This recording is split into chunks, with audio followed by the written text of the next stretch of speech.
శతమానం భవతి శతాయుష్మాన్ అని నిండు నూరేళ్ళు వరదిల్లు తల్లి. తెలుగును అందరూ వరుసపెట్టి సభ్యచ్చడారు. తెలుగు అంతకులు ఎవరు, తెలుగు జాతిని సమూలంగా తుడిచిపెట్టేది ఎవరు అనేది కరెక్ట్గానే మీరు అడుగుతున్నారు. ఒకప్పుడు ఇది పురాతనమైనటువంటి భాష.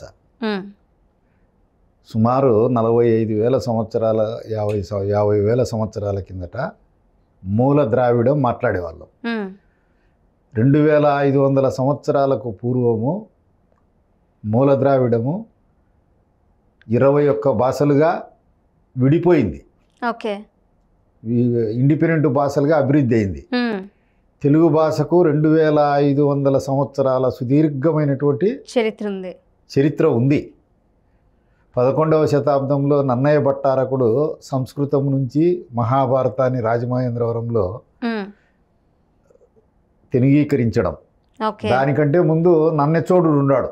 నన్నెచోడుడు కుమార సంభవం రాసినారు. అంతకుముందు శాసనాలు కూడా ఉన్నాయి.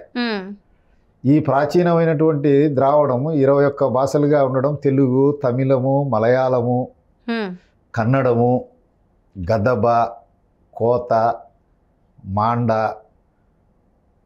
బండ, మండ, కోయిలి, కువి, తులు, బ్రాహులి. ఎక్కడిది ఇది? పాకిస్తాన్లో బెలూచిస్తాన్లో మాట్లాడతారు.